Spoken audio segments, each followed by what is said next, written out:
Hello student, आपका हमारे इस क्लास 12 की फिजिक्स क्लास में बहुत बहुत स्वागत है। चलिए बच्चों, आज की फिजिक्स क्लास स्टार्ट करते हैं। और इस फिजिक्स इस क्लास में हम पूरे सेकंड लेक्चर को इस वन शॉट में देखने वाले हैं। यानी एक ही वीडियो में इस टॉपिक से जितने भी क्वेश्चन आपके बोर्ड एग्जाम्स में बनते हैं या पूछे गए हैं, इन सभी क्वेश्चन को या सभी टॉपिक्स को हम इस लेक्चर में कवर करने वाले हैं। तो आप लोग वीडियो के अंत तक बने रहिएगा।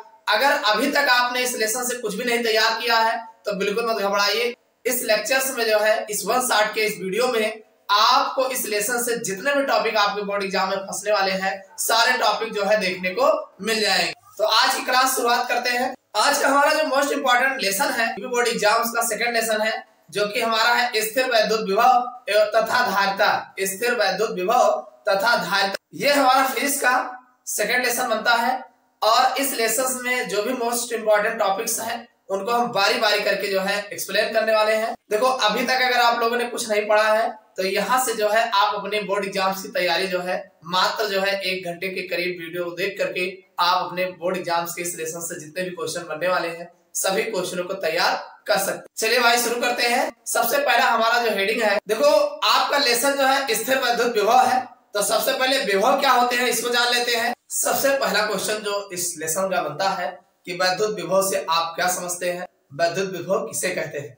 तो देखो बच्चों, वैद्युत विभव की अगर हम बात करें तो कुछ नहीं, सब इसमें एक वैद्युत क्षेत्र, मान लीजिए ये हमारा कोई वैद्युत क्षेत्र है, इसको समझते हैं कि ये हमारा कोई वैद्युत क्षेत्र ई है जिसकी तीव्रता ई है। माना हमारा कोई वैद्युत क्षेत्र है जिसकी पूरे की तीव्रता ई है, और हमारा कोई एक प्लस क्यू धनावेश ये Q0 ये कोई हमारा धनावेश है Q0 जो अनंत पर रखा है। कहां पर रखा है?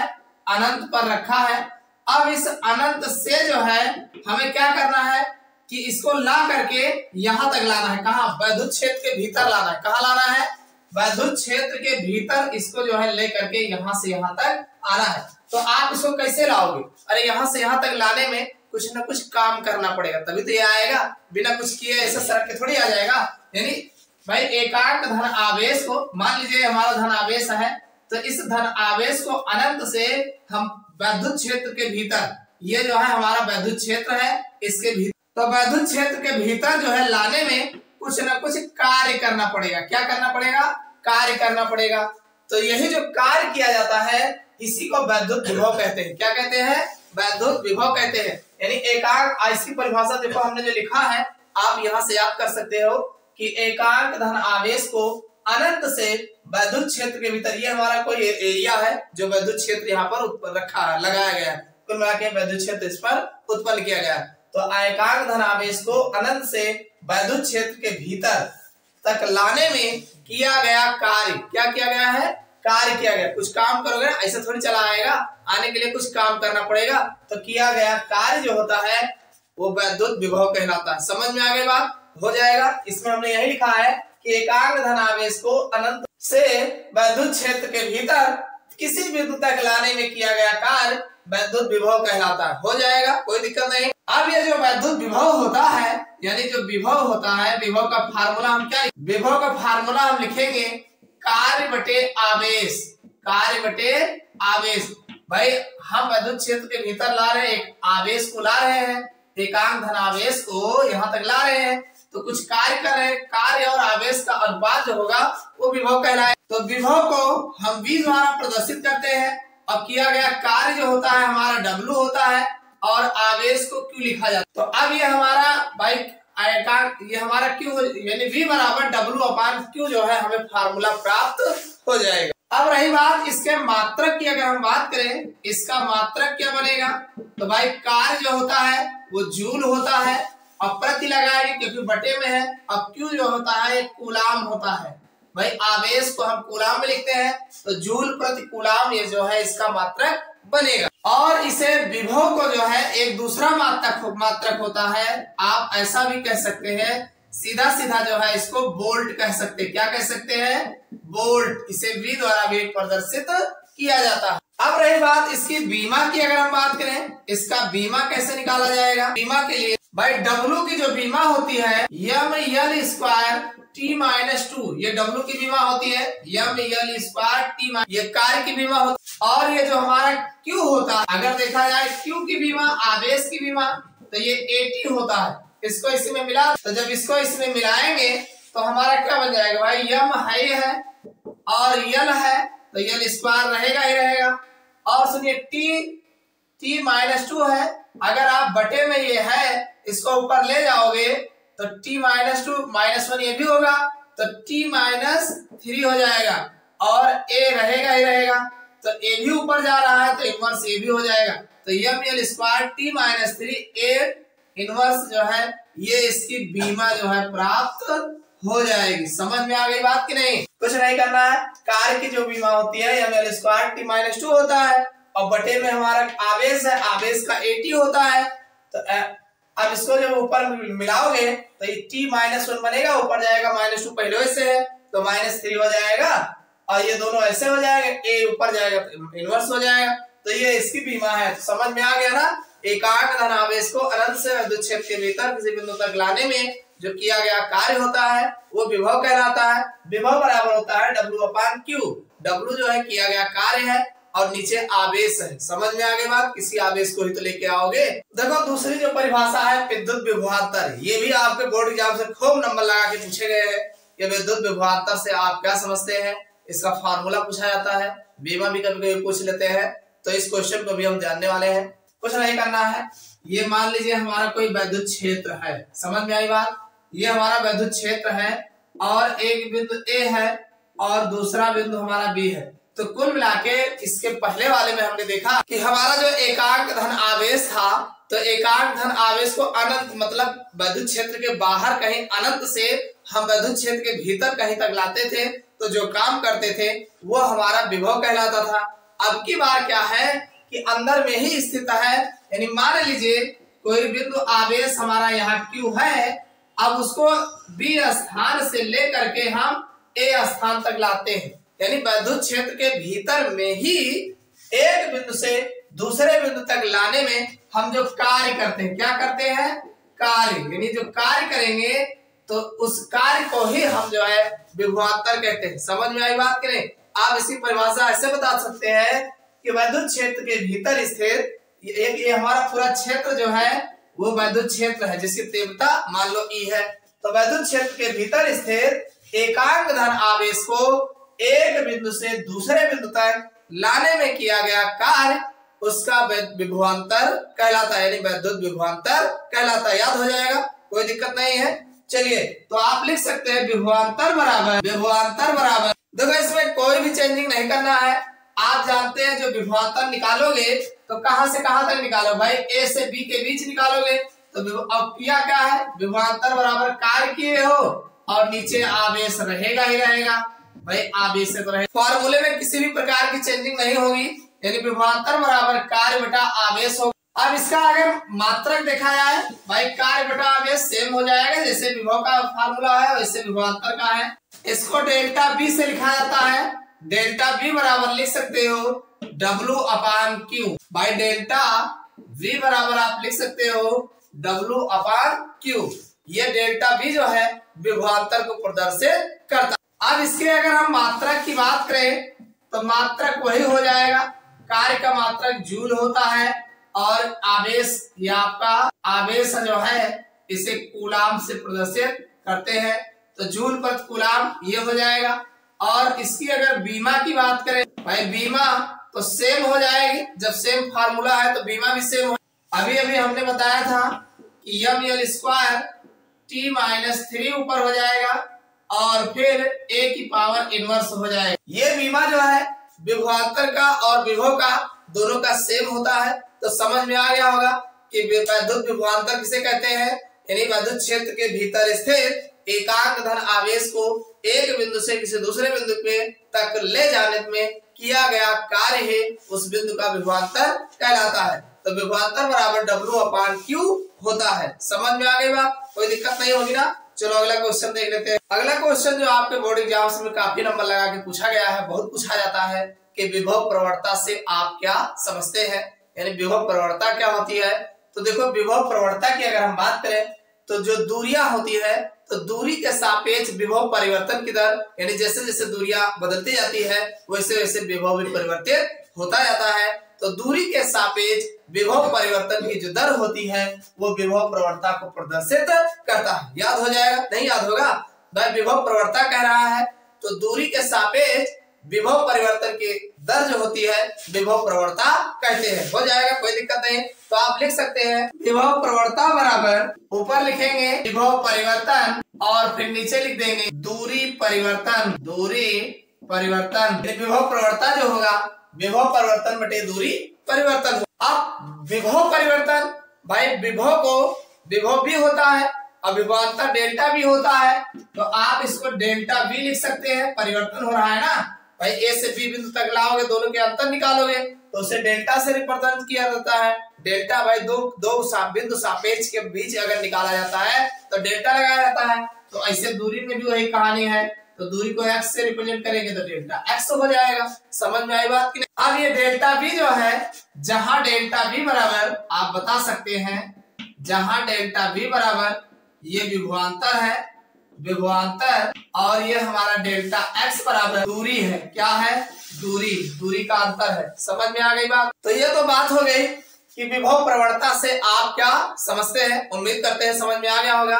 विभव प्रवणता जो होती है ये दूरी के सापेक्ष विभव परिवर्तन की जो दर होती है वो विभव प्रवणता कहलाती है। समझ में आ गई बात? अब इसी क्वेश्चन में विभव प्रवणता में ही एक क्वेश्चन आपके और बनता है जो आपसे पूछता है विभव प्रवणता तथा वैद्युत क्षेत्र में संबंध बताओ। तो इसको भी जान लेते हैं कि विभव प्रवणता तथा वैद्युत क्षेत्र में संबंध, यानी विभव प्रवणता और वैद्युत क्षेत्र में क्या संबंध होते हैं। कुछ नहीं करना है, ये हमारा जो वैद्युत क्षेत्र ई होता है यहाँ पर इसका मान नेगेटिव हो जाएगा delta we upon delta x, यानी जो विभव प्रवणता होता है उसको नेगेटिव में लिखोगे तो ये हमारा वैद्युत क्षेत्र की तीव्रता को जो है प्रदर्शित करता है। अब ये तो आपको पता है कि इसमें डेल्टा वी क्या है, डेल्टा वी आपका विभवांतर है, इसमें कोई दिक्कत ही नहीं है, और आपका डेल्टा एक्स जो है वो दूरी है। अब रही बात इसका मात्रक, अगर देखा जाए तो मात्रक की अगर आप बात, तो भाई आप जानते हैं ये वोल्ट में होता है, वोल्ट आपका विभवांतर होता है, और दूरी हमेशा मीटर में मापी जाती है, तो ये हमारा वोल्ट प्रति मीटर जो है इसका मात्रक निकल के आ जाएगा। या इसी को आप कह सकते हैं, क्या कह सकते हैं, न्यूटन कह सकते हैं, न्यूटन प्रति कूलाम, न्यूटन प्रति कूलाम भी कहा जाता है। और अगर बात करें इसकी बीमा की, अगर बीमा देखा जाए तो बीमा भी आपका सेम हो जाएगा, ml स्क्वायर t की पावर -3 और a इनवर्स जो है हो जाएगा। भाई इसी तरीके से जो है निकाला जाएगा। तो ये तो आपकी हो गई विभव प्रवणता तथा वैद्युत क्षेत्र में संबंध क्या होते हैं, समझ में आ गया होगा। चलिए अब हम अगला क्वेश्चन देख लेते हैं। तो बच्चों अगला क्वेश्चन जो आपके यूपी बोर्ड एग्जाम्स में खूब पूछा जाता है वो होता है कि समविभव पृष्ठ की परिभाषा, यानी समविभव पृष्ठ जो होता है इसकी परिभाषा बताना है और साथ में इसकी विशेषताएं भी पूछा जाता है। दोनों को हम जान लेते हैं कि समविभव पृष्ठ क्या होता है और विशेषताएं क्या होती है। तो सबसे पहली बात यह आती है कि किसी वैद्युत क्षेत्र में खींचा गया वह काल्पनिक पृष्ठ, मान लीजिए हमारा कोई वैद्युत क्षेत्र है, ये हमारा वैद्युत क्षेत्र है, तो इसमें जो है पूरे में एक काल्पनिक पृष्ठ खींचा जाता है कि हाँ ये हमारा कोई वैद्युत क्षेत्र है। तो इस पर जो विभव होगा वो पूरे में एक समान उत्पन्न होता है। कैसा सब उत्पन्न होता है, यानी इसका जो विभव उत्पन्न होता है ये पूरे पृष्ठ पर एक समान होता है, ऐसा नहीं कहीं कम होगा कहीं ज्यादा होगा, ऐसा कुछ नहीं होता है। तो वही कहा गया किसी वैद्युत क्षेत्र में खींचा गया वह काल्पनिक पृष्ठ, यानी एक काल्पनिक पृष्ठ खींचा जाता है जिस पर स्थित सभी बिंदुओं पर विद्युत विभव समान हो तो समविभव पृष्ठ कहलाता है। कुल मिलाके आप जानते हैं कि वैद्युत क्षेत्र जो होता है पूरे पर सेम होता है और उस पर एक विभव का पृष्ठ खींचा जाता है, यानी बताया जाता है कि हाँ ये यहाँ पर वैद्युत विभव जो है चल रहा है। तो वह पृष्ठ जो होता है भाई, अब आप जानते हैं जो वैद्युत विभव होगा वो पूरे वैद्युत क्षेत्र पर समान रूप से होता है, तो उसके पृष्ठ को ही समविभव पृष्ठ कहा जाता है। समझ में आई बात की नहीं? तो वही कहा गया किसी वैद्युत क्षेत्र में खींचा गया, मान लीजिए वैद्युत क्षेत्र है और इसके ऊपर हम खींच के बता रहे हैं कि भाई यहाँ पर ये पूरे पर जो है जो इसका विभव है वो बराबर है, तो जाहिर सी बात पूरे में विभव बराबर होगा तो उसी को हम समविभव पृष्ठ, सम मतलब समान और विभव मतलब विभवांतर आप जानते ही हो, और पृष्ठ पृष्ठ का मतलब एक एरिया बताया गया कि हाँ इसके ऊपर जो है पूरे में विभवांतर समान है, तो इसी को समविभव पृष्ठ कहा जाता है। समझ में आ गई बात। अब समविभव पृष्ठ की परिभाषा के बाद इसकी विशेषताएं क्या है, तो चलिए हम 2-3 विशेषताएं देख लेते हैं। पहली विशेषता यह है कि इस पृष्ठ के एक बिंदु से दूसरे बिंदु तक धन आवेश को ले जाने में किया गया कार्य शून्य होता है। देखो आप यहां से ले करके आप किसी बिंदु को लाओगे और यहां तक ले जाओगे, यानी ए बिंदु से बी बिंदु तक ले जाओगे, तो जब दोनों जगह यहाँ पे विभव का मान सेम ही है तो कौन सा काम करोगे, कोई काम नहीं करोगे भाई। यहां से यहां तक लाओगे और पूरे में विभव का मान बराबर है, विद्युत क्षेत्र एक ही है, तो इसमें जो है जो अगर नेट कार्य निकालोगे भाई इसी के अंदर में यहां से यहां तक लेके आ रहे हो तो इसमें कोई कार्य जो है आपको देखने को नहीं मिलेगा। तो पहली बात यही कहा गया कि इस पृष्ठ के एक बिंदु से दूसरे बिंदु तक धन आवेश को ले जाने में किया गया कार्य शून्य होता है। भाई विभव के भीतर अगर एक बिंदु से दूसरे बिंदु तक ले जाओगे तो इसका नेट कार्य जो है आपको शून्य प्राप्त होता है। और दूसरा है कि समविभव पृष्ठ में विद्युत क्षेत्र की दिशा सदैव पृष्ठ के अवलंबवत होती है, यानी जो समविभव पृष्ठ होता है इसमें जो विद्युत क्षेत्र की दिशा होती है वो हमेशा अविलंबवत जो है होती है। अब अविलंबवत का मतलब अगर देखा जाए तो भाई चाहे इधर से खींचा जाए तो इसके लंबवत ये हो जाएगी, यानी एक दूसरे के अविलंबवत जो है आपको देखने को मिलेगा।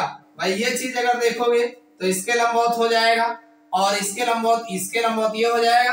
यानी वही कहा गया कि समविभव पृष्ठ में विद्युत क्षेत्र की दिशा, अगर विद्युत क्षेत्र की दिशा को देखा जाए तो सदैव पृष्ठ के अवलंबवत होती है, यानी पृष्ठ से हमेशा लंबवत जो है होती है। समझ में आई बात। अगला कहा गया विद्युत चालक का पृष्ठ सदैव समविभव पृष्ठ पर होता है, यानी जो विद्युत चालक का पृष्ठ होता है, विद्युत चालकता का पृष्ठ देखा जाता है वो हमेशा समविभव के पृष्ठ पर ही देखा जाता है, यानी ऊपर ही देखा जाता है। समझ में आई बात। और अगला ये कहा गया दो समविभव पृष्ठ कभी एक दूसरे को नहीं काटते।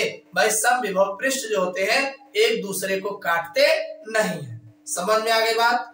भाई दो समविभव पृष्ठ जो होते हैं वो एक दूसरे को कहीं काटते नहीं। ये है समविभव पृष्ठ की विशेषताएं क्या होती हैं, समझ में आ गया होगा।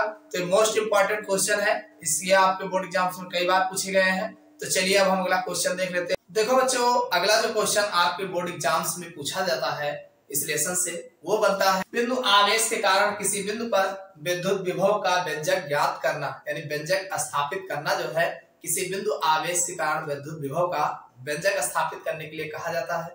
तो इसको हम आपको ऐसे बताते कि माना हमारे पास एक कोई धन आवेश है प्लस क्यू आवेश है जिससे r मीटर की दूरी पर एक बिंदु P है और जिस पर हमें जो है ये r मीटर की दूरी पर एक बिंदु P है जिस पर हमें विद्युत विभव जो है ज्ञात करना है। इतना आपको लिख लेंगे। अब आप बताएंगे ये बिंदु P से अनंत तक की जो दूरी है, मान लीजिए हमारा इनफाइनाइट है, अनंत है, तो अनंत तक की बिंदु P से अनंत तक की दूरियों को हम क्या करते हैं कि छोटे छोटे टुकड़ों में जो है बांट लेते हैं, यानी अनंत तक की दूरियों को जो है छोटे छोटे भाग में हम बांट लेते हैं। तो यहाँ आप मान सकते हैं कि मान लीजिए ये A है, इसी तरीके से B है, इसी तरीके से C, यानी कुल मिलाकर जैसे जैसे आप आगे बढ़ते जाते हैं वैसे ये आपका R1 हो जाएगा, इसी तरीके से R2 हो जाएगा, यानी आगे यानी अनंत तक की दूरियों को आप इस तरीके से बांट लेते हैं। समझ में आई बात। तो इतना तो लिख ले जाओगे ना कि माना कोई हमारा धन आवेश Q है जिससे r मीटर की दूरी पर एक बिंदु P है जिस पर हमें विद्युत विभव ज्ञात करना। इस प्रकार P से अनंत तक की दूरियों को हम छोटे छोटे दूरियों में विभाजित कर लेते हैं। समझ में आई बात। तो अब हम सबसे पहले ये देखेंगे कि हमारा जो आवेश है, जो बल काम करता है, बल लगता है, वो बल हमारा क्या होता है। तो सबसे पहला ए जो भाग है हमारा, इसको यही मान लेते हैं, यानी ए पोजीशन जो है बिंदु P पर ही है। तो इसका अगर हम देखेंगे जो हमारा बल कार्य करता है, भाई अगर हम बल की बात करें तो कूलाम के नियमानुसार जो हमारा विद्युत बल होता है वो दो बिंदु आवेशों के अनुक्रमानुपाती तथा उनके बीच की दूरी के वर्ग के व्युत्क्रमानुपाती होता है, ये कूलाम का नियम कहता है। तो हम यहाँ पर सबसे पहले F निकालेंगे। तो इसका जो फार्मूला बनेगा 1/4 पाई एप्सिलॉन 0, एक तो Q है ही है और दूसरा इसको अगर हम Q0 मानते हैं, दूसरे बिंदु को Q0 मान लिया जाता है। भाई कोई आवेश नहीं है तो Q0 और फिर ये आर स्क्वायर हो जाएगा। तो ये हमारा एफ ए हो गया। इसी तरीके से अगली दूरी जब बढ़ाएंगे हम तो इसको एफ बी मान लेंगे। तो एफ बी जब मानेंगे तो 1/4 पाई एप्सिलॉन 0 ये हमारा क्यू और ये हमारा क्यू जीरो रहेगा ही रहेगा, यानी आगे बढ़ाया गया है तो r1 स्क्वायर हो जाएगा। भाई दूरी हमारी और आगे बढ़ जाएगी, बाकी ये हमारा क्यू रहेगा ही रहेगा और दूसरा हमारा क्यू जीरो माना ही गया है, उसी को तो आगे बढ़ा के ले रहे हैं। तो ये हमारा r1 का स्क्वायर हो जाएगा। अब हम क्या करेंगे, जो हमारा एफ ए है एफ बी है, ए से बी तक गया होगा तो उनके बीच में कुछ मध्यमान होगा, इसका हम रूट ज्ञात कर लेते हैं। दोनों के बीच का निकाल लेते हैं, under root F A into F B ज्ञात कर लेते हैं। और दोनों का जब ज्ञात करेंगे तो यहाँ लगाएंगे अंडर रूट, एफ ए की वैल्यू है 1/4 पाई एप्सिलॉन 0 और क्यू जीरो दिया गया है और ये जो है आर स्क्वायर है और इंटू अगर लगाते हैं तो दूसरा भी हमारा 1/4 पाई एप्सिलॉन 0 और ये क्यू जीरो अपान r1 स्क्वायर हो जाता है। तो ये रूट है, रूट में निकाल रहे हैं। इसको अगर हम एफ ए बी अगर देखा जाए, इसको आप एफ ए बी लिख सकते हैं। तो एफ ए बी की अगर हम बात करें, इसका मध्यमान जो निकल के आएगा तो भाई ये जो हमारा है ये 1/4 पाई एप्सिलॉन 0 ये आ जाएगा। अब क्यू जीरो तो वही है क्यू जीरो और ये जो स्क्वायर में दिया गया है ये हमारा इसका वर्ग हटेगा तो ये हमारा r1 हो जाएगा। क्या हो जाएगा, r1 जो है हमें प्राप्त हो जाएगा। ये हमारा मध्यमान जो है बीच का जो है एफ ए बी जो है प्राप्त हो जाएगा। जो बल कार्य करेगा ए से बी बिंदु में जाने में जो बल लग रहा है वो हमारा इतना बीच का जो है ए, यानी भाई ए से बी बिंदु तक जाने में इतना हमारा जो है बल काम करता है। इतना समझ में आ गया? बस इतना अगर समझ में आ गया तो आगे का तुरंत आपको समझ में आ जाएगा। अब जो किया गया कार्य हमारा W होता है, आप जानते हैं F इंटू डी होता है। क्या होता है, F इंटू डी होता है। ठीक तो है, F की वैल्यू ये हमें दे ही रखा है 1/4 पाई एप्सिलॉन 0 ये हो जाएगा और क्यू जीरो अपान r1 हो जाएगा, r1 हो जाएगा। और चूंकि D जो है विस्थापन कितना हुआ है तो आप जान रहे R से R1 हुआ है तो ये हमारा ब्रैकेट में जो है विस्थापन जो होगा r माइनस r1 हो जाएगा। भाई आप r1 में से r घटाओगे ना तो ये r माइनस r1 लिखोगे। भाई जैसे यहाँ लिखा वैसे यहाँ भी लिखा जाएगा, r माइनस r1 हो जाएगा। अब इसी को और आप, ये हमारा W है, W इस तरीके से इतने का बनेगा। भाई चूंकि अब ऐसे हर एक स्टेप में काम करोगे तो W1, W2, W3 भी होगा तो इसको आप मान लीजिए W1 और जब W1 मानोगे तो W1 बराबर 1/4 पाई एप्सिलॉन 0 जो होगा इसको Q और Q0 को कॉमन ले लीजिए और इनको आप सॉल्व कर लीजिए। तो इनको जब सॉल्व करोगे 1/r माइनस 1/r1 हो जाएगा। ये हमारा 1/r माइनस 1/r1 हो जाएगा।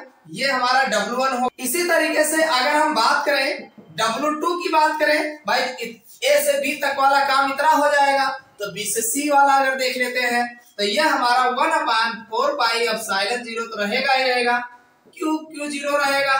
तो अगले में 1/r1 माइनस 1/r2 हो जाएगा।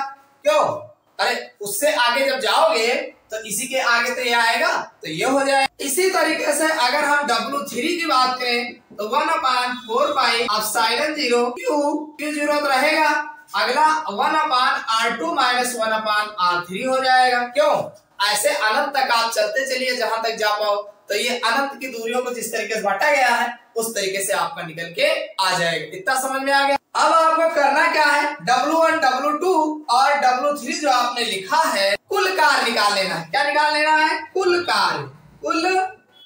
तो कुल कार्य जो हमारा होगा, भाई कुल कार्य अगर हम बात W की करें तो हमारा जो है W1 plus W2 plus W3 हो जाएगा। W1 प्लस W2 W3 और dot dot dot Wn infinite तक हो जाएगा ना। तो इस तरीके से ये हमारा टोटल हो जाएगा। चलो इसको भी देख लेते हैं। तो इसको आप जान रहे हैं कि 1/4 पाई एप्सिलॉन 0 जो ये क्यू जीरो तो कॉमन रहेगा ही रहेगा। इन सब को हम जरा जोड़ लेते हैं तो ये 1/r माइनस 1/r1 हो जाएगा। फिर प्लस लगाएंगे 1/r1 माइनस 1/r2 हो जाएगा। फिर प्लस लगाएंगे 1/r2 फिर माइनस 1/r3। इस तरीके से डाट डाट करके अगर आगे जाएंगे तो 1 अपान इनफाइनाइट ये हमें मिल जाएगा। इसको अगर ठीक करेंगे आप देखेंगे तो भाई ये माइनस वाला इस प्लस से कट, और इस तरीके से देखा जाए तो हमारा जितना भी होगा वो खत्म हो जाएगा। ये हमारा W होगा। इसको और ठीक से अगर देखा जाए तो यहाँ पर हमें जो W बराबर मिलेगा भाई ये आपको 1 अपान 4 पाई एप्सिलॉन 0 जो है एप्सिलॉन 0 Q0 तो रहेगा ही रहेगा, Q0 ये रहेगा ही रहेगा। और साथ में अगर देखा जाए तो 1 अपान R यहाँ बचेगा, अरे स्टार्टिंग का 1 अपान R बच जाएगा और लास्ट का जो है -1 अपान इनफाइनाइट बच जाएगा। बात समझ में आई नहीं भाई? यही बचेगा, बाकी सब माइनस प्लस में होगा, कट जाएगा। और आप जानते हैं 1 अपान इनफाइनाइट की वैल्यू 0 होती है, तो ये आपका अगर देखा जाए तो W बराबर 1 अपान 4 पाई एप्सिलॉन 0 अगर देखा जाए तो Q0 अपान R ये प्राप्त हो। तो ये तो वैल्यू हो गई W की, यानी किया गया कार्य, जो कार्य होगा हमारा टोटल कार्य जो करेंगे कितना काम किया गया। तो आप जानते हैं विभव बराबर जो होता है हमें क्या निकालना है, वैद्युत विभव का व्यंजक याद करना है। तो विभव V बराबर होता है, आपको पता है V बराबर होता है W अपान Q होता है। क्या होता है?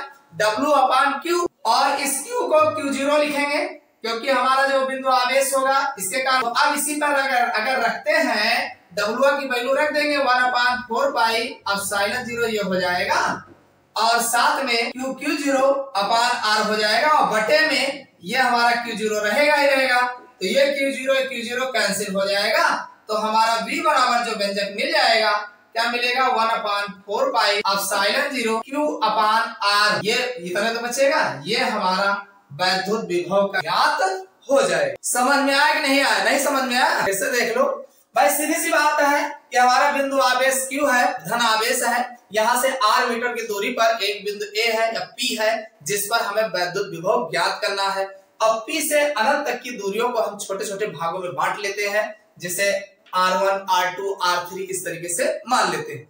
अब बिंदु A तक जाने में भाई यहाँ मान लीजिए हमारा जो P है यहाँ तक अगर देखा इसको Q0 मान लिया जाए तो इस पर अगर हम कूलाम के नियम लगाते हैं भाई Q और Q0 पर कूलाम का नियम लगाते हैं, दो बिंदु आवेश के कारण उनमें आकर्षण और प्रतिकर्षण बल जो होता है दोनों आवेशों के गुणनफल के अंतर्मानुपाती उनके बीच की दूरी के वर्ग के व्युत्क्रमानुपाती होता है। तो यहाँ FA अगर हम देखें इसको A मान लिया जाए इस बिंदु को, तो हमारा FA जो होगा 1 अपान 4 पाई एप्सिलॉन 0 Q0 अपान R स्क्वायर हो जाएगा। इसी तरीके से अगर थोड़ा से और दूरी बढ़ा लेते हैं तो हमारा FB जो होगा वो आ जाएगा 1 अपान, भाई ये पूरा रहेगा Q0 बाई Q0, आगे जिससे से हम बढ़ाते भी जाएंगे Q0 अपान R1 स्क्वायर हो जाएगा। अब इन दोनों का हम क्या करेंगे कि A और B के बीच का जो मध्यमान है, जो हमारा कुल जो है बल काम किया है उस बीच के दोनों के बल की मध्यमान निकाल लेते हैं, इसका रूट ज्ञात कर लेते हैं। तो root AB under root FA into B की अगर हम बात करें तो इन दोनों को लिखेंगे तो इसका निकलेगा भाई जो चीजें डबल है वैसे ही बाहर हो जाएगा, ये भी बाहर हो जाएगा। अब ये जो R स्क्वायर R1 स्क्वायर था तो ये R1 मिल जाएगा। समझ में आया? रूट हटेगा जब, तो ये हमारा FAB हुआ। अब इनके बीच जो काम किया गया इसको W निकाल लेते हैं, कितना काम किए हो, तो काम W बराबर F इंटू D होता है। तो F हमने इतना निकाला है और D विस्थापन R से R1 बढ़ाए हैं, यानी R1 से R मान लो या R1 से R कर R से R1 हो जाएगा। तो इसको अगर देखेंगे तो ये हमारा देखो F की वैल्यू इतना है और D विस्थापन R से R1 हुआ है आराम से। अब इन दोनों को आप सॉल्व करेंगे तो हमें ये W1 जो है इसको आप W1 मान सकते हैं क्योंकि पहला स्टेप है, तो W1 मान लीजिए काम किया गया। तो ये आपका इतना आएगा। इससे W2 अगर देखोगे तो इसके आगे का हो जाएगा, फिर W3 देखेंगे उसके आगे का जाएगा। और तो इस हिसाब से कुल कार्य अगर निकालेंगे W बराबर तो W1, W2, W3 ऐसे अनंत तक की दूरियों को हम मानते हैं। काम करते हैं, इनमें जो चीजें कॉमन है इसको बाहर कर लेते हैं और ये हमारा जो है इस तरीके से लिखा जाएगा। तो आपको पता है कि पहला वाला छोड़ के बाकी सब कट जाएगा और लास्ट वाला बचेगा। तो ये हमारा W बराबर इतना जो है आ जाएगा। 1 अपान इनफाइनाइट की वैल्यू 0 है, इसका कोई मतलब ही नहीं, पता ही नहीं है। तो ये हमारा 1, ये आपका W बराबर 1 अपान 4 पाई और एप्सिलॉन 0 Q0 और ये R हो जाएगा। उसके बाद आप ये W की वैल्यू है, हमें वैद्युत विभव B निकालना है, तो B बराबर W अपान Q0 होगा। तो आप W की वैल्यू रख दीजिए, Q0 से Q0 कट जाएगा, V बराबर 1 अपान 4 पाई एप्सिलॉन 0 Q अपान R जो है प्राप्त हो जाए। समझ में आया कितना आसान है, बड़ा ही आसान है, समझ में आ गया होगा। चलिए अब हम अगले क्वेश्चन की बात कर लेते हैं। देखो बच्चों अगला क्वेश्चन मोस्ट इंपॉर्टेंट है, ये भी आपके बोर्ड एग्जाम्स में खूब नंबर लगा के पूछा गया है। अगला हमारा जो क्वेश्चन है, विद्युत द्विध्रुव के कारण अच्छी स्थिति में विद्युत विभव का व्यंजक निकालना है। यानी विद्युत द्विध्रुव हमारा है और उसके कारण जो है अच्छी स्थिति में विद्युत विभव का व्यंजक जो है ज्ञात करना है। चलिए देखते हैं इसको कैसे लिखोगे। देखो इसमें जो लिखने वाली बातें हैं इस डायग्राम से आप लिख लीजिए, कोई दिक्कत नहीं है। माना हमारे पास एक विद्युत द्विध्रुव है। अब द्विध्रुव जो होता है आप जानते हैं, एक प्लस क्यू होगा और दूसरा माइनस क्यू। भाई ये माइनस क्यू होगा और ये प्लस क्यू हो जाएगा। दो बिंदु आवेश है और जिनके बीच की दूरी 2l होती है। भाई ये इधर हो जाएगी, ये इधर हो जाएगा। और आप इस ऐसे लिखें, माना हमारे पास एक विद्युत द्विध्रुव है जिसके दो बिंदु आवेश है, माइनस क्यू तथा प्लस क्यू है और इन दोनों की बीच की दूरी 2l है।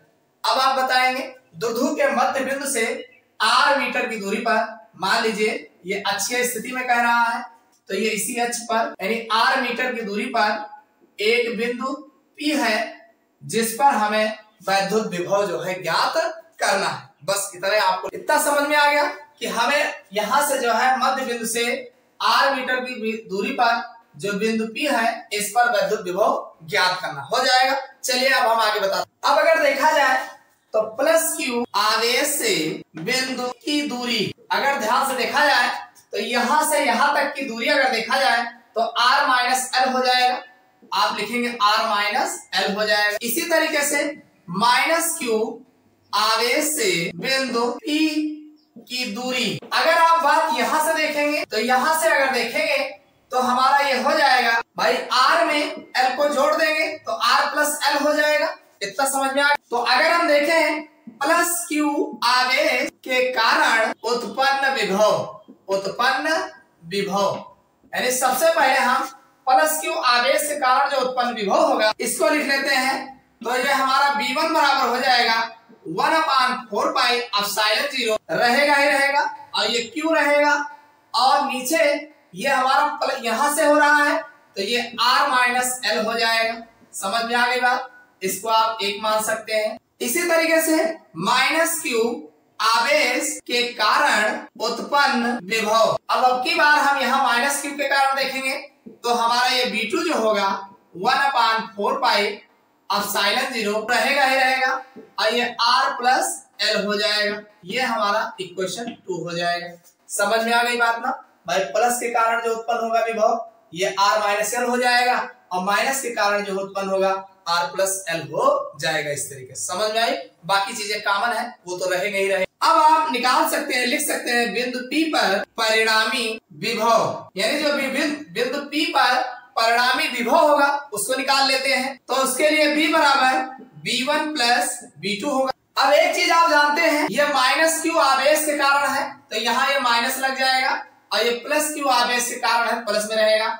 अब यहाँ पर जो B निकाला जाएगा तो इसको आप लिख सकते हैं V बराबर, भाई इसमें आप देख रहे हैं 1/4 पाई एप्सिलॉन 0 दोनों में लगा है तो 1/4 पाई एप्सिलॉन 0 हो जाएगा। दोनों में Q है, Q कॉमन हो जाएगा तो ये आपका 1/r माइनस एल हो जाएगा और फिर माइनस 1/r प्लस एल हो जाएगा। इतनी बात समझ में आई नहीं आई? माइनस क्यों हो गया, प्लस होना था, माइनस इसलिए हो गया चूंकि ये जो है माइनस के आवेश के कारण है तो माइनस लगेगा यहाँ बीच में जो है भाई, माइनस यहाँ रहेगा तो ये हमारा R जो होगा ये माइनस में हो जाएगा, यानी यहाँ माइनस लगा के आ जाएगा। बाकी चीजें कॉमन है, जो चीज कॉमन है उसको कॉमन ले लेंगे। समझ में आई बात? इसको जरा सॉल्व कर लेते हैं। इसको अगर हम सॉल्व करते हैं तो हमारा V बराबर जो होगा भाई 1/4 पाई एप्सिलॉन 0 जो है, अब Q ये बाहर रहेगा ही रहेगा तो ये इधर आएगा इधर जाएगा, लासा लेंगे तो ये हमारा R प्लस एल हो जाएगा और माइनस R माइनस एल हो जाएगा और बटे में R square minus L square हो जाएगा। इसको और ठीक करेंगे तो V बराबर 1/4 पाई एप्सिलॉन 0 Q रहेगा ही रहेगा, ये R प्लस एल रहेगा, माइनस खोलेंगे तो ये R होगा और ये प्लस एल हो जाएगा। और नीचे जाएंगे तो ये R square minus L square होगा। आप देख रहे हैं ये और ये माइनस प्लस में है, कट जाएगा तो ये हमारा V बराबर हो जाएगा 1/4 पाई एप्सिलॉन 0 बाई Q यहाँ आ जाएगा और यल जोड़ लिया जाएगा तो 2l हो जाएगा। क्या हो जाएगा? l हो जाएगा और नीचे r square minus l square हो जाएगा। एक बात आप जानते हो कि हमारा द्विध्रुव आघूर्ण P बराबर होता है Q गुणे 2l होता है। तो आप क्या काम करिए, ये Q गुणे 2l की जगह पे P रख दीजिए तो हमारा B बराबर 1/4 पाई एप्सिलॉन 0 ये हमारा P हो जाएगा और नीचे जो है r square minus l square हो जाएगा। एक काम कर लेते हैं, ये जो हमारा l है, l को अगर हम ना के बराबर मान ले, यानी ये जो l है मान लीजिए ना के बराबर है, तो r हमारा जो होगा l की अपेक्षा बड़ा होगा, l ना के बराबर है। यदि ऐसा मान लिया जाए तो इसको छोड़ देंगे तो हमारा b बराबर मिल जाएगा 1/4 पाई एप्सिलॉन 0, P रहेगा ही रहेगा और नीचे r स्क्वायर। ये हमारा वैद्युत विभव का व्यंजक जो है अच्छी स्थिति में प्राप्त हो जाएगा। समझ में आ गई बात? तो ये है V बराबर 1/4 पाई एप्सिलॉन 0 P अपान r स्क्वायर होता है। समझ में आ गया? तो ये है उत्पन्न विभव का व्यंजक। उम्मीद करता हूँ समझ में आया होगा, बहुत ही इंपॉर्टेंट है। चलिए अब हम अगला क्वेश्चन देख लें। अगला क्वेश्चन ये भी काफी ज्यादा इंपॉर्टेंट है, खूब पूछा गया है बोर्ड एग्जाम्स में, ये भी बार बार आता है।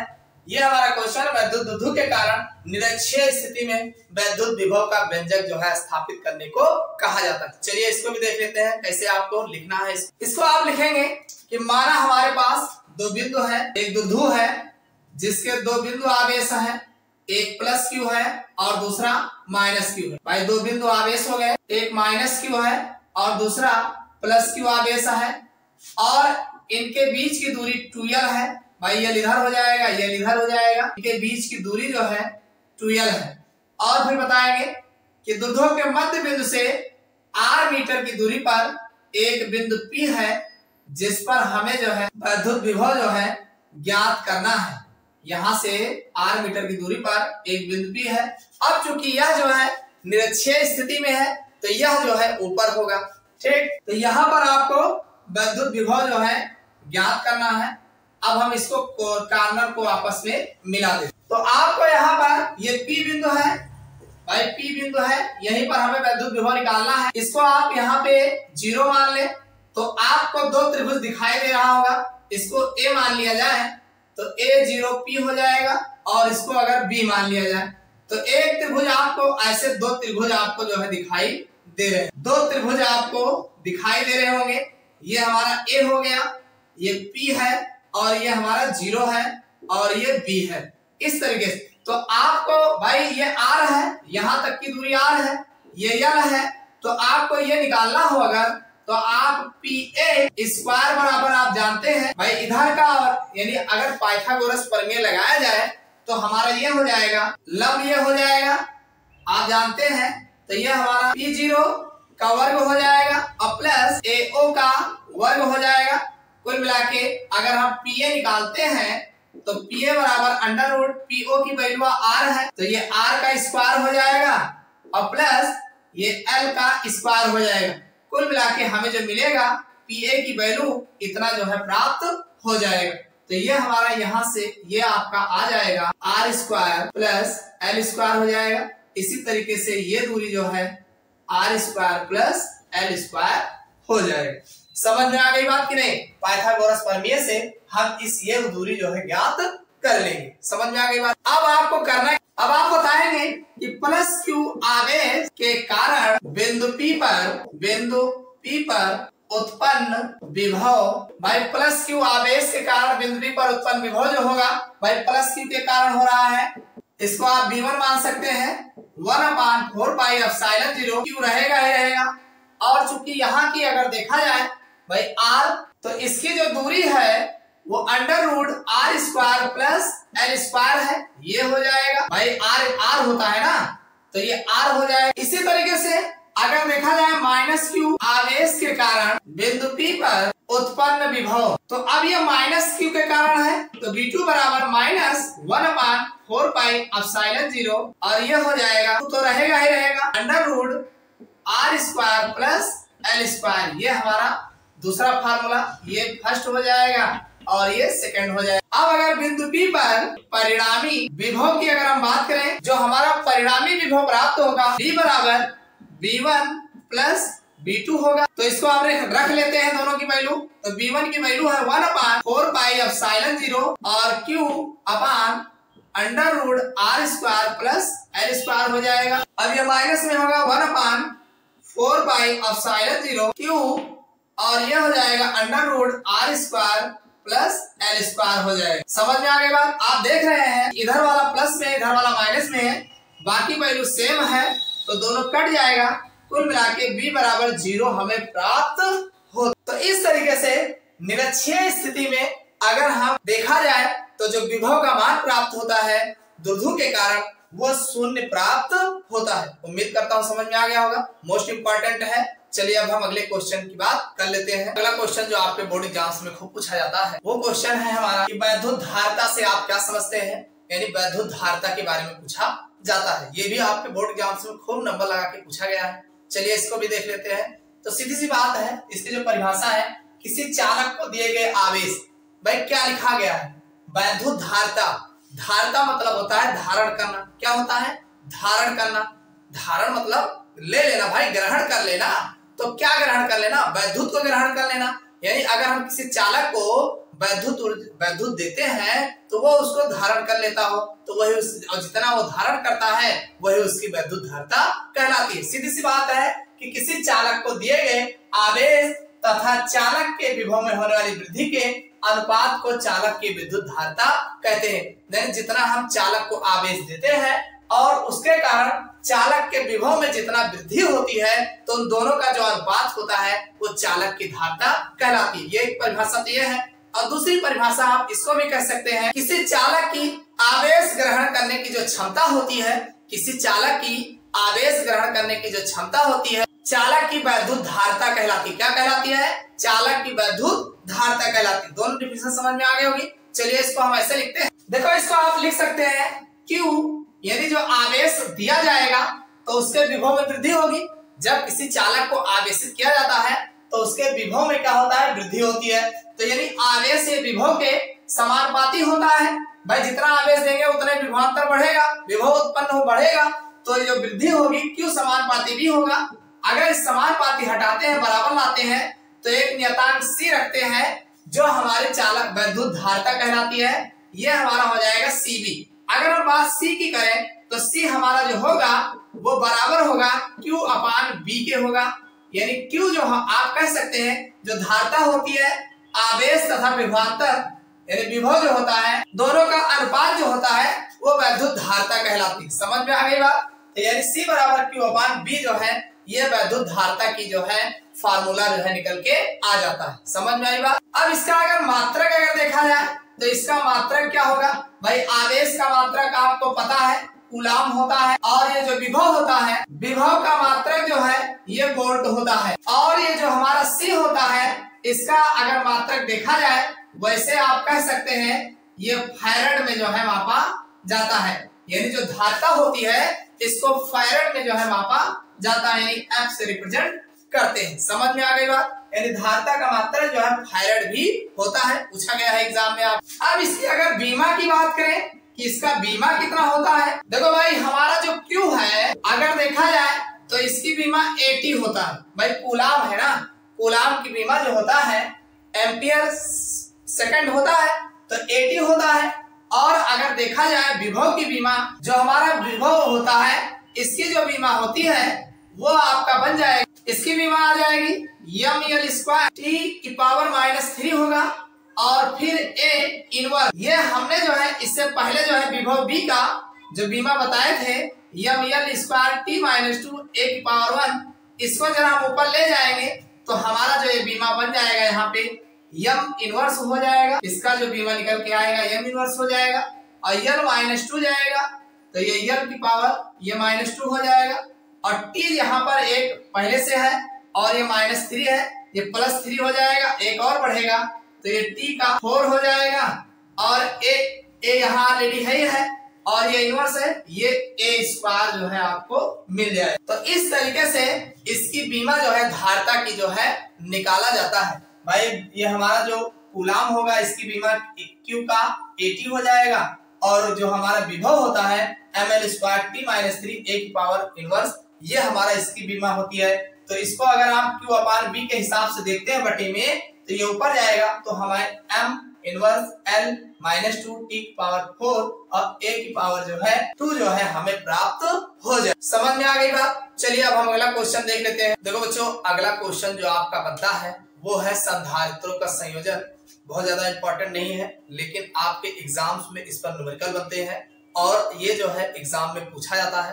तो कैसे क्या है पूछा भी गया है, ऐसा नहीं कि इसको ऐसे जान लेते हैं, ये भी इंपॉर्टेंट है। चलिए इसको भी देख लेते हैं। तो जो संधारित्रों का संयोजन होता है ये दो तरीके से होता है, एक समांतर क्रम संयोजन होता है, एक श्रेणी क्रम संयोजन होता है। इसको भी समझ लेते हैं, आएगा तो आपको लिखना है। अगर हम बात करें जो संधारित्र होते हैं इनका श्रेणी क्रम में संयोजन किस प्रकार से होता है, तो देखो सीधी सी बात है, श्रेणी क्रम में जोड़ रहे हैं तो इसका जो पहला हमारा संधारित्र होता है इसको हम किसी स्रोत द्वारा जोड़ देते हैं और इस प्रथम संधारित्र का जो दूसरा प्लेट होता है इसको अगले संधारित्र के प्रथम प्लेट से ऐसे लिखना है कि जो हमारा श्रेणी क्रम संयोजन होता है संधारित्रों का, इसमें जो हमारा पहला संधारित्र होता है इसका पहला सिरा जो है किसी स्रोत द्वारा जोड़ देते हैं और इसके दूसरे सिरे को अगले संधारित्र के द्वितीय संधारित्र के प्रथम सिरे से जोड़ देते हैं और फिर इसका जो दूसरा सिरा होता है इसको तीसरे संधारित्र के प्रथम सिरे से जोड़ देते हैं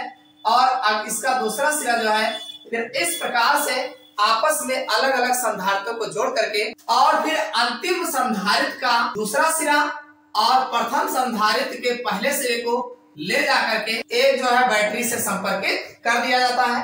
तो इस तरीके से ये हमारा श्रेणी क्रम संयोजन जो है तैयार हो जाता है। तो एक चीज ध्यान रखना, ये हमारा पहला संधारित्र C1 है, ये C2 है, ये C3 है। अब इस पर अगर विभव देखा जाए तो भाई पहला संधारित्र है V1 होगा और ये फिर V2 होगा, ये V3 होगा। लेकिन अगर इसमें आवेश की बात किया जाए तो तीनों में जो आवेश बहेगा वो एक ही आवेश तो बहेगा भाई, इसमें जो आवेश बहेगा वो एक ही आवेश होगा। तो इस तरीके से इस संधारित्रों में जो आवेश बहता है वो एक ही बहता है। तो आपको फार्मूला पता है Q बराबर CB होता है और अगर आप B बराबर निकालते हैं Q अपान C होता है, Q अपान C होता है। तो आप इसमें देख रहे हैं अगर हम बात B1 की करें तो हमारा B1 जो होगा वो Q तो एक ही होगा, ये C1 हो जाएगा। इसी तरीके से B2 की अगर हम बात करें तो हमारा Q वही रहेगा, C2 हो जाएगा। इसी तरीके से अगर हम B3 की बात करें तो ये हमारा Q रहेगा और ये C3 हो जाएगा। इसको अगर तुल्य विभवांतर ज्ञात किया जाए तो हमारा तुल्य विभवांतर जो V होगा वो हमारा B1 प्लस B2 और प्लस B3 होगा। इसी तरीके से सब की वैल्यू रखेंगे तो हमारा जो B1 की वैल्यू है Q अपान C1 होगा प्लस Q अपान C2 होगा और प्लस Q अपान C3 होगा। और इनमें से अगर देखा जाए तो हम Q को कॉमन ले सकते हैं और फिर आ जाएगा 1 अपान C1 प्लस 1 अपान C2 प्लस 1 अपान C3 हो जाएगा। और एक चीज जानते हैं V बराबर Q अपान C होता है, तो अगर हम Q अपान C यहाँ रख देते हैं तो ये हमारा Q ये हो जाएगा और 1 अपान C1 प्लस 1 अपान C2 और प्लस 1 अपान C3 हो जाएगा। ये Q से Q कट जाएगा तो हमें जो फार्मूला मिल जाएगा भाई 1 अपान C बराबर तुल्य संधारित्र की धारिता जो होगी 1 अपान C1 और प्लस 1 अपान C2 प्लस 1 अपान C3।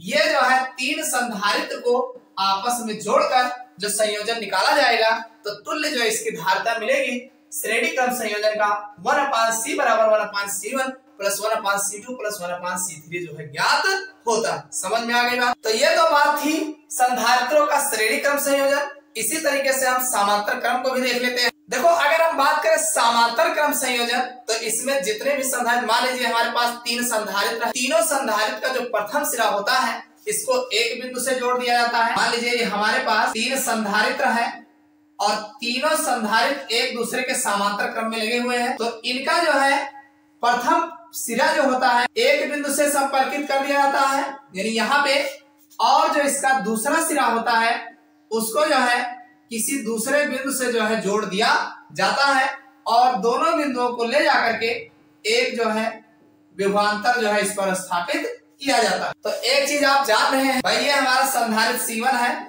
ये C2 है और ये हमारा C3 है। अगर देखा जाए तो जो विभव यहाँ होगा वही विभव यहाँ होगा, कुल मिला के इनके सिरों पर जो विभवांतर होगा वो सेम होगा।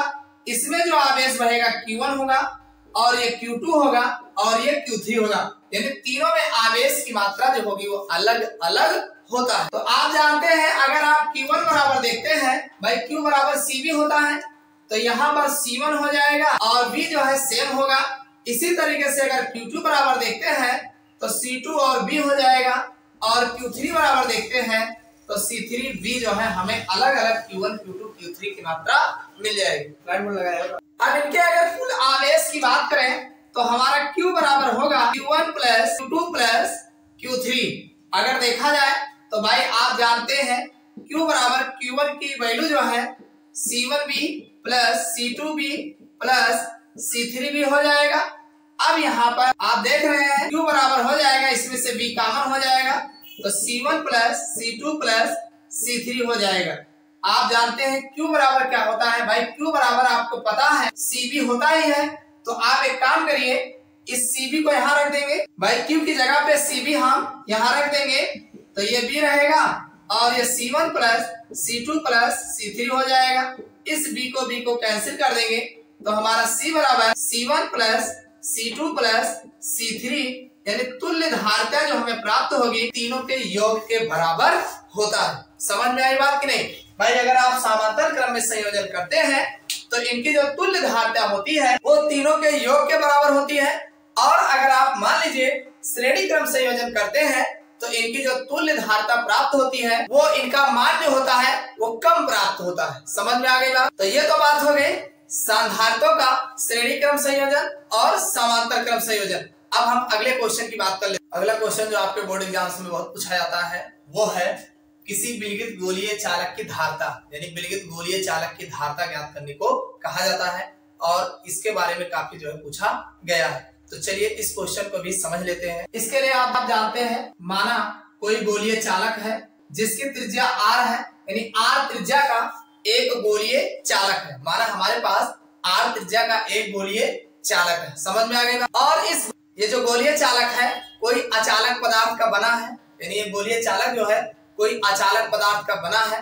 अब इस पर अगर हम प्लस Q आवेश से आवेशित करते हैं तो इस गोलीय चालक पर ये हमारा जो आवेश होगा यह संपूर्ण गोलीय चालक पर जो है प्रवाहित हो जाएगा, यानी पूरे गोलीय चालक पर जो है ये आवेश जो है समान रूप से फैल जाता है, वितरित हो जाता है। समझ में आई? तो अगर देखा जाए यहाँ पर R मीटर की दूरी पर जो विभव उत्पन्न होता है आप लिख सकते हैं 0 से R मीटर की दूरी पर उत्पन्न विभव। तो हमारा जो विभव होगा V बराबर होगा 1/4 पाई एप्सिलॉन 0। भाई आवेश Q होगा और R लिया गया है तो R हो जाएगा।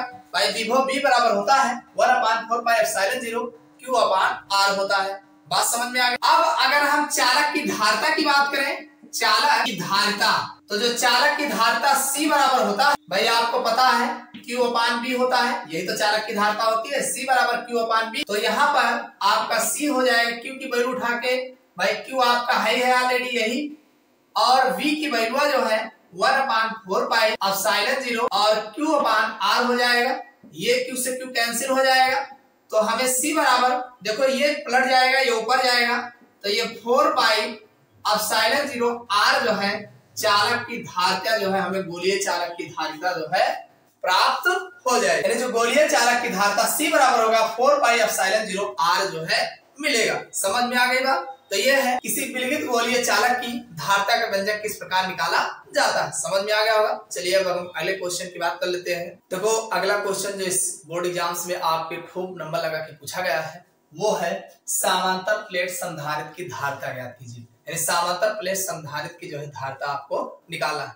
तो इसको चलिए देख लेते हैं। इसमें क्या होता है कि हमारा जो संधारित्र होता है इसकी दो प्लेटें होती हैं। एक प्लेट मान लीजिए ये हमारा X है और दूसरी प्लेट Y है। ये है हमारी संधारित्र की ये दो प्लेटें हैं और प्रथम प्लेट को किसी स्रोत द्वारा जोड़ देते हैं और जिसको प्लस Q आवेश से जो है आवेशित किया जाता है, और जो हमारा दूसरी प्लेट होती है इसको जो है हम भू संपर्कित जो है यानी पृथ्वी से जो है जोड़ देते हैं। इस तरीके से हमारा जो है समांतर प्लेट संधारित्र होता है और इनके बीच की दूरी अगर देखा जाए तो हम D मान लेते हैं। तो अब आप इसको कैसे बताएंगे? देखो जब हम प्रथम प्लेट पर Q आवेश लगाते हैं तो दूसरी प्लेट पर जो है इसके विपरीत जो है माइनस आवेश जो है, जितना प्लस क्यू आवेश होता है उतना माइनस क्यू आवेश उत्पन्न हो जाता है। अब चूंकि इसके अपोजिट पीछे जो होता है वो प्लस क्यू आवेश उत्पन्न होता है, लेकिन अब चूंकि भू संपर्कित रहता है इसीलिए सारा प्लस क्यू जो है जमीन में चला जाता है, तो यहाँ पर माइनस क्यू आवेश जो है दिखाई देता है। समझ में आ गई बात? इसको आप ऐसे लिख सकते हैं, देखो इसको आप ऐसा लिख सकते हैं कि माना दो समांतर प्लेट x और y है, x को दिया गया आवेश उस प्लेट पर समान रूप से वितरित हो जाता है। भाई जब हम x को कोई आवेश देंगे तो उस वाली प्लेट पर समान रूप से फैल जाता है, वितरित हो जाता है, तथा प्रेरण घटना के कारण y की भीतरी सतह पर उतना ही ऋण आवेश उत्पन्न होता है। जब x पर हम जब देंगे समान आवेश प्लस क्यू आवेश मान लीजिए देते हैं, समान रूप से फैलेगा और उतने ही y प्लेट पर जो है ऋण आवेश उत्पन्न हो जाता है। तो इसको आप लिख सकते हैं कि समांतर प्लेट के कारण उत्पन्न तीव्रता, अगर इसकी हम तीव्रता की बात करें तो जो हमारा तीव्रता E बराबर होता है सिग्मा अपान एप्सिलॉन 0। ये आपको पता है कि जो प्लेट के कारण उत्पन्न तीव्रता होती है सिग्मा अपान एप्सिलॉन 0 होता है। अब चूंकि एक बात जानते हैं, जो सिग्मा होता है ये Q अपान A होता है।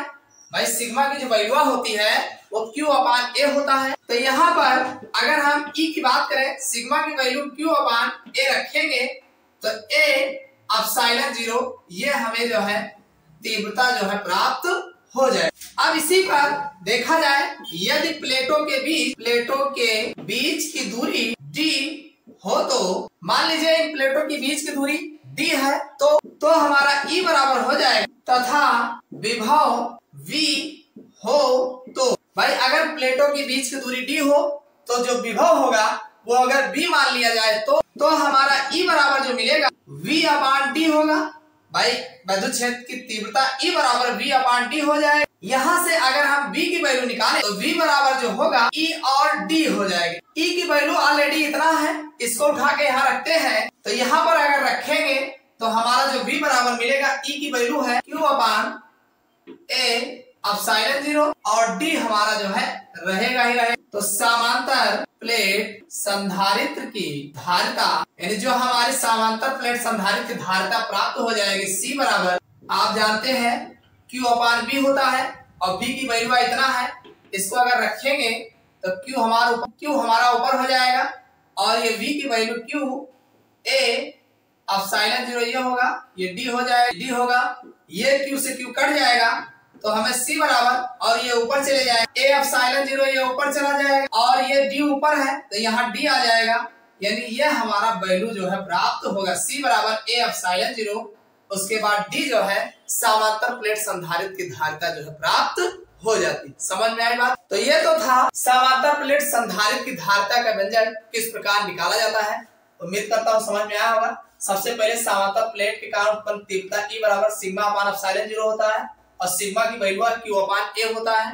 भाई जो हमारा एरिया होता है उस पर जो दिए गए आवेश के बराबर होता है, अनुपात के बराबर होता है। भाई जो क्षेत्रफल पर जो आवेश दिया जाता है, क्षेत्रफल पर जो आवेश लगाया जाता है, इन दोनों का अनुपात होता है। इसकी वैल्यू यहाँ रखेंगे तो E बराबर इतना मिल जाएगा।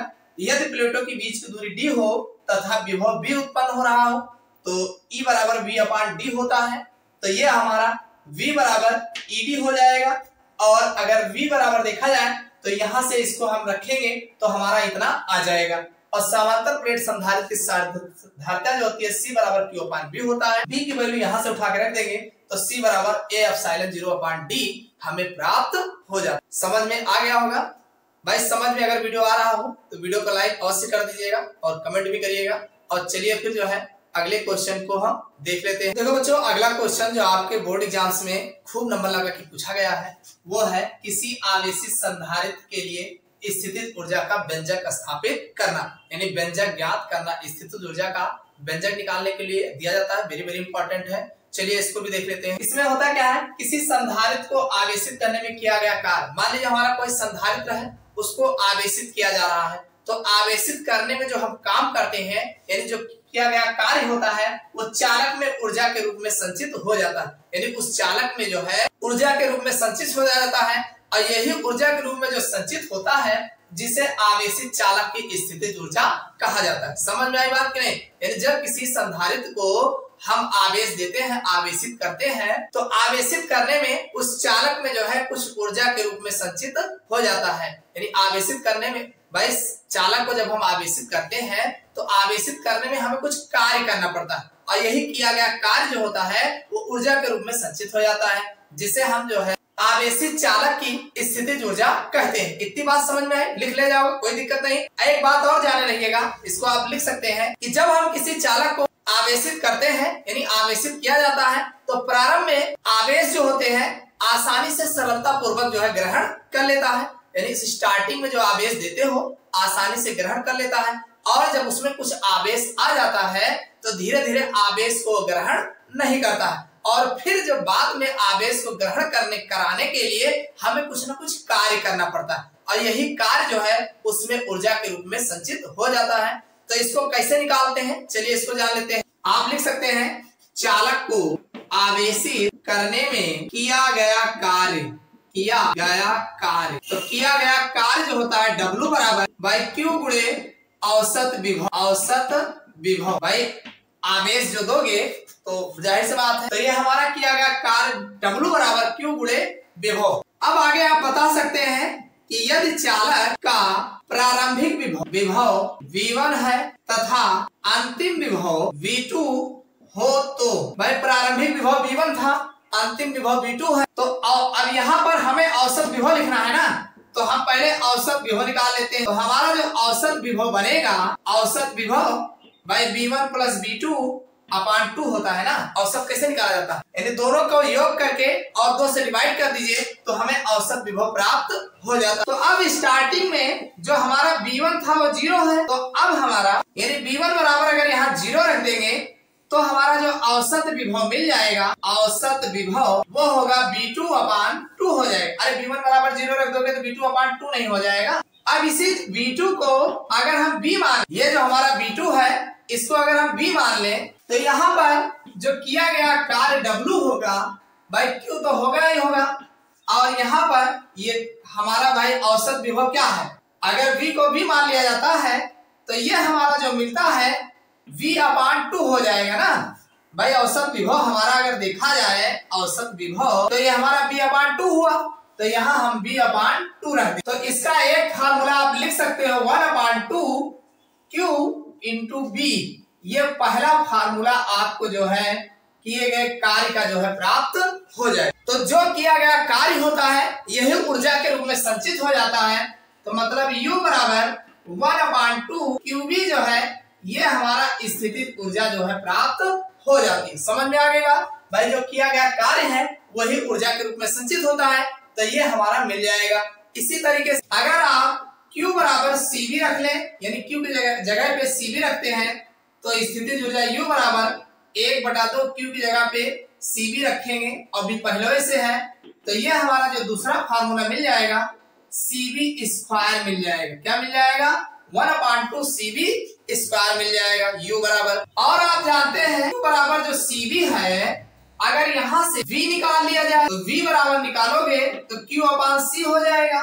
जरा यहाँ पे B की वैल्यू रख देते हैं तो U बराबर हमारा जो फार्मूला होगा 1 अपान 2 C तो रहेगा की वैल्यू Q अपान C का स्क्वायर कर देते हैं तो हमें 1/2 ये हमारा भाई अगर देखा जाए तो C रहेगा और Q square upon C square, ये नीचे C स्क्वायर 1 C से 1 C कट जाएगा तो U बराबर मिल जाएगा 1 अपान 2 ऊपर Q स्क्वायर होगा और नीचे C।